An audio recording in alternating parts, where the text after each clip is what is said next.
I have made a mistake. The mistake was not making the sections of this wall different sizes, meaning that none of the windows are going to line up, although that is going to haunt my dreams forever. It wasn't allowing Minecraft to crash while I was building this Steam engine, causing me to lose the replay for it, although again, dreams haunted. No, the mistake was that I got a new audio interface, that's the thing that you plug fancy microphones into, and when I was setting everything up, I didn't double check the settings. So after making several hours of progress on today's episode, I decided to double check the recording and was horrified to learn that everything that I had said was being doubled. So everything I was recording sounded like this, which is not something you want to learn after several hours of progress. But since there's no way that I can redo all of the things I've already done in the episode, I'm just going to have to walk you guys through what we accomplished. First of all, the most obvious change, the walls are higher. We've got a few more modules in here, and we've started building up some pillars. We've definitely cut down on the number of chain conveyors. I haven't decided quite where I want to have them in the finalized build yet, but there definitely aren't going to be as many as we had before. We've upgraded our fan system to include blasting, haunting, and washing. We could include regular cooking as well, but we have the Farmer's Delight stuff for that. We've got this thing, which is supposed to be for making precision mechanisms, but I've been using it to make a bunch of andesite casings. A giant mechanical crafter, which ended up being way too big for the area I had allotted, which was used to make these crushing wheels over here. These are very useful because they allow us to double ores as well as crush a bunch of different components into other things. We just crushed that gravel into red sand. Why on earth did I call it gravel? It's granite, but we used that to process a ton of valuable resources, which are not here anymore. Where did they go? The answer is that we have built a new wing onto our factory, the storage system. We've got our lovely friend Bartholomew over here, as well as this giant item vault, which you can see is full of items. It's got all of this fancy stuff over here for depositing and withdrawing items. And what items we're pulling out of the system are controlled by Bartholomew. If we right click on him, you can see we've got a huge list of items. These are all of the items that are currently inside of this item vault. The way that this works is we've got a stock ticker back here, which is connected to this stock link. Basically, these things form a network saying all of the items connected to either of these should be available to both of them. So then with Bartholomew here sitting on his seat, he becomes a stock keeper, so we are able to access all of those items. Now you'll notice, if we click on a few things, we're not able to take them out directly. We have to send a request, and you can see a little package has appeared in here. If we now shift and right click, then those items have appeared in our inventory. It's not quite as convenient as some other bulk storage mods, but it's a ton of fun to use. And eventually we are going to have an automatic system for pulling items out, processing them in the factory, and bringing them back, but I don't know quite how to do that yet, so this is what we have for now. I know that it's probably going to involve these guys, which I'm very excited to use because they're amazing. In fact, let's make one of them right now to show you just how amazing they are. Grab ourselves a barrel as well as a slime ball, send that request, get our package, shift right click, we've got those in our inventory. We're just going to grab some iron out of our iron farm here. Eventually I do want to swap this out for a create iron farm because the easy villagers one feels a little bit too easy, but it works for now, so we'll keep using that. Let's take these iron ingots, put them onto our mechanical press, which is much faster now that we have upped our speed. Iron sheets plus barrel equals an item vault, and then we can combine those together to get a package frog port. Look at this guy, look how amazing it looks. I love it. But the details for using this guy are still a little bit confusing, so for now we're going to keep him in our storage system. Just drop you off right there. And boom, deposited. I also mentioned this steam engine over here. This is giving us much better power input than what we were getting from that windmill. I am going to decorate this a little bit later on, but we haven't quite gotten to that point. The way that this works is we've got a bunch of fluid tanks together with some steam engines. which are being powered by these blaze burners. We're keeping the blaze burners fed using a lava farm. If we pop into pre-cam for a second, you can see lava on the top, cauldrons here with dripstone dripping down into them, and periodically those are going into our spout, which fills up this bucket here. This mechanical arm picks up the bucket, fills any blaze burners that need to be refilled, puts the bucket back in order to be filled up again.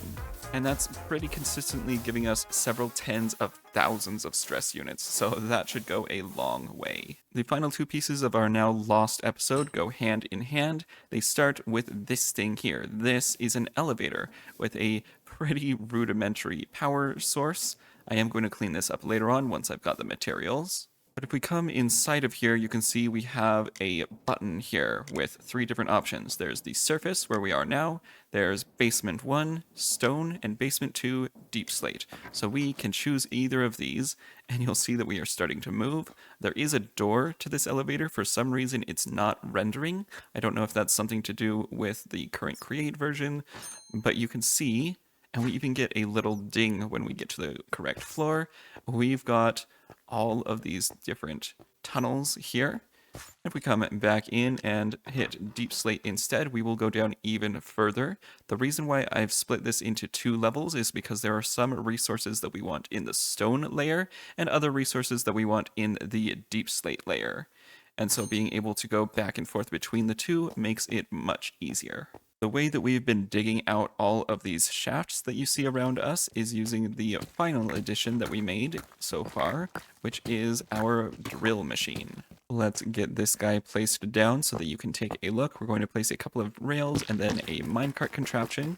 And as you can see, we have this giant machine. Let me see if we can free cam to show you a bit more of what it looks like as it's moving. So it's a bunch of drill heads with a ton of deployers in front of them. These are all very important for warding off any lava. The way that this works is it places down blocks either in front of, above, or underneath where the drill is going to be. That makes sure that any lava or water it runs into is not going to cause a problem. On this side of the machine, you can see we are placing down a row of redstone torches, a row of powered rails, and then a row of honey blocks. Except that periodically, instead of honey blocks, this one is placing down a torch. The reason that we have this system in place is to make sure that while we are able to place down torches to light things up, we're not placing them every single block. So this deployer over here is basically saying, okay, we have, I think it's 5 honey blocks in our inventory. Once we've placed all of those down, we can't place any more honey blocks, we'll have to place down a torch. Then this drill picks the honey blocks back up, so we are constantly able to recycle those and get the perfect spacing for our torches. Basically, all you need to know is that this digs out blocks automatically for us, and it's almost never going to get stuck in lava. And when we are done using it, we can just shift right click and pick up all of these resources. We're able to pick up rails and torches the same way that we can with other create components, and then the honey blocks break very quickly. Hopefully that all made sense, because I do not want to explain it a third time. So now that we're done here, we are going to head back up to the surface, taking our elevator all the way to the top, and we'll place our minecart contraption down on this cart assembler here, where it should automatically be pulling items out. For some reason, there are a few steps we have to go through to get it to actually pull items out. We have to deactivate and then activate our contraption. But now you can see these portable storage interfaces are connected together. They're pulling things out. Everything except for the items that are set by this filter here, which is basically telling it don't pull out torches or honey blocks, redstone torches, or powered rails, because those are the things that we need to keep inside of our contraption. So there you go, pretty much everything that was lost during that previous recording. Now on to new stuff. So while I've been running our tunnel bore, mining things out, I found something pretty exciting. You can see it starting to come into view on our minimap. We have got a trial chamber very close to our base. Now, as you can see, I have dug a little bit out, and we have already disabled one of the trial spawners in here. but I want to go through and see if we can lock down the rest of this. To be honest, this is my first time taking on a trial chamber by myself, so hopefully we are prepared. I'm also very curious to check whether or not trial spawners can be moved using create contraptions. My guess is that they can't, but it's always a possibility. Oh, there they are. Not the best position for us to be fighting these guys, and I'd rather not fall into powdered snow. I guess here we are. Alright, take these guys out quickly. I don't know how many strays can spawn. I want to say it's like 6 total for the standard one, so this should... Yep, sounds like that is now deactivated. It's a bit of a waste to remove a bunch of this powdered snow, but it's a pain to move around in, so we are going to have to deal with it. Let's see, we got a potato, wonderful loot from that, a couple of urns with a little bit of ash in them. Sorry to whoever's remains I just desecrated. And now we can block this thing off so that it will only activate when we want it to activate. What have we got over here? Surprisingly few spawners. I hope that we can find a couple of decent ones, maybe even a breeze spawner if we're lucky. Ooh, one of the chests had the music box version of the creator music disc. I don't think we have that yet. Yeah, we have the oxidized version, so that's fun. The reason why I already have these 2 discs, even though this is our first time in the trial chamber, is because there is a chance for mobs to spawn wearing backpacks, and there's a chance for those backpacks to have those discs in them. What in the world? I don't think I was recording that, but a bat just came out of one of those urns. I had assumed that we could only get items from those. I didn't realize that mobs could spawn from them too. Another vault room here. Another place for dropping off items. It says a lot about the state of Minecraft's inventory system when they are providing chests in structures just to drop off your extra items. Now my hope is that... oh, we can find that right there. Hello, friend. We have found ourselves a breeze spawner room. You can just come down here. Let's hang out. Let's be buds. If I can actually hit this guy. Come here, you. Man, these guys, they are flighty. But they give us breeze rods, so that's what's important, right? Another guy. I think it's, what is it, 2 breezes from these normally? Yes, 2. Gotcha. So we're definitely going to want to keep track of where this one is located, because that is how we are going to get breeze rods.